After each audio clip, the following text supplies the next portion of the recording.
আজকের দিনটা অর্থাৎ 31 তারিখ দক্ষিণবঙ্গের জেলাগুলিতে হালকা থেকে মাঝারি ধরনের বৃষ্টিপাতের সম্ভাবনা থাকছে।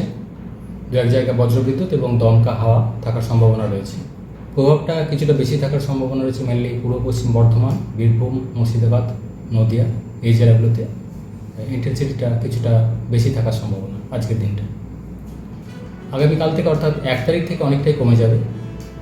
মেনলি 1 তারিখে দক্ষিণের জেলাগুলো বিশেষ করে ঝাড়গ্রাম, পূর্ব পশ্চিম মেদিনীপুর, উত্তর দক্ষিণ 24 পরগনা, সেই সাথে নদিয়া, পুরুলিয়া, বাঁকুড়া মেনলি এই জেলাগুলো স্থানীয়ভাবে দু এক জায়গায় হালকা ধরনের বৃষ্টিপাতের সম্ভাবনা থাকবে।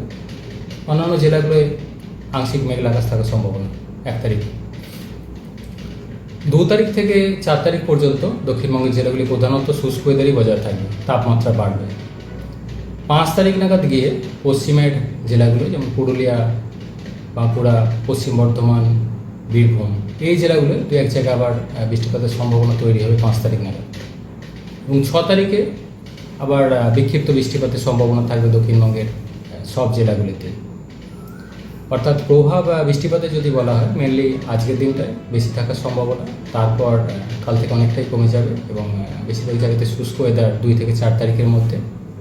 6 তারিখে গিয়ে আবার বিক্ষিপ্ত বৃষ্টির সম্ভাবনা থাকছে। কলকাতা পার্শ্ববর্তী অঞ্চলের জন্য আজকের দিনটা হালকা থেকে মাঝারি ধরনের বৃষ্টিপাতের সম্ভাবনা রয়েছে, প্রধানত মেঘলা আকাশই থাকবে। দিনের তাপমাত্রা আজকের দিনটা দক্ষিণবঙ্গের জেলাগুলিতে অনেকটাই কম থাকবে মেঘলা আকাশ থাকার কারণে। কলকাতা পার্শ্ববর্তী অঞ্চলের জন্য সর্বোচ্চ তাপমাত্রা 26 থেকে 27 ডিগ্রির কাছাকাছি থাকার সম্ভাবনা। আগামীকাল থেকে অর্থাৎ 1 তারিখ থেকে মেঘলা আকাশটা অনেকটা কেটে যাবে, ফলে তাপমাত্রা পরবর্তী কয়েকদিনে পরবর্তী 4-5 দিনে বেশ খানিকটা বেড়ে যাবে।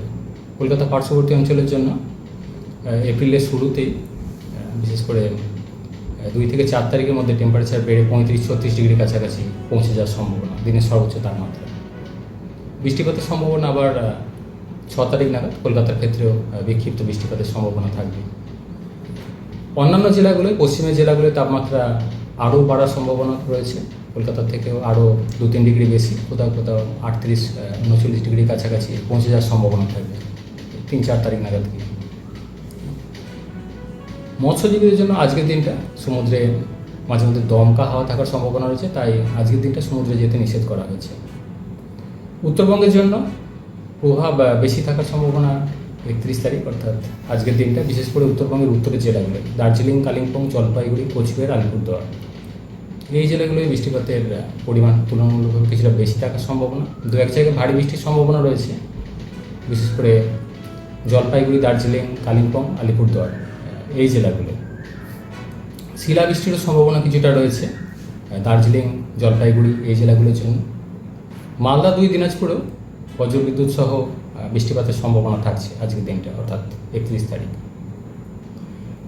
1 তারিখ থেকে কিছুটা কমবে, তবে উত্তরের জেলাগুলো বৃষ্টিপাত 1 তারিখেও বিক্ষিপ্ত হালকা থেকে মাঝারি বৃষ্টিপাতের সম্ভাবনা কন্টিনিউ করছে 1 তারিখে। 2 তারিখ থেকে 4 তারিখে এই পিরিয়ডটা বৃষ্টিপাত অনেকটাই কমে যাবে, তবে হালকা বৃষ্টি স্থানীয়ভাবে বিশেষ করে উত্তরের জেলাগুলো 2-1 জায়গায় থাকার সম্ভাবনা থাকছে। 6 তারিখ নাগাদ গিয়ে আবার একটু বাড়বে, বিক্ষিপ্ত বৃষ্টির সম্ভাবনা তৈরি হবে উত্তরবঙ্গের জেলাগুলির জন্য। তাপমাত্রা উত্তরবঙ্গের ক্ষেত্রে আগামী 2 দিন খুব বেশি পরিবর্তন হবে না, তারপর পরবর্তী 3 দিনে 3 থেকে 5 ডিগ্রির মতো তাপমাত্রা উত্তরবঙ্গেও বাড়বে।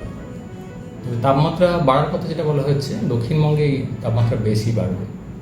গরম অস্বস্তিকর ওয়েদার এপ্রিলের প্রথমে থাকার সম্ভাবনা থাকবে দক্ষিণবঙ্গের জেলাগুলিতে।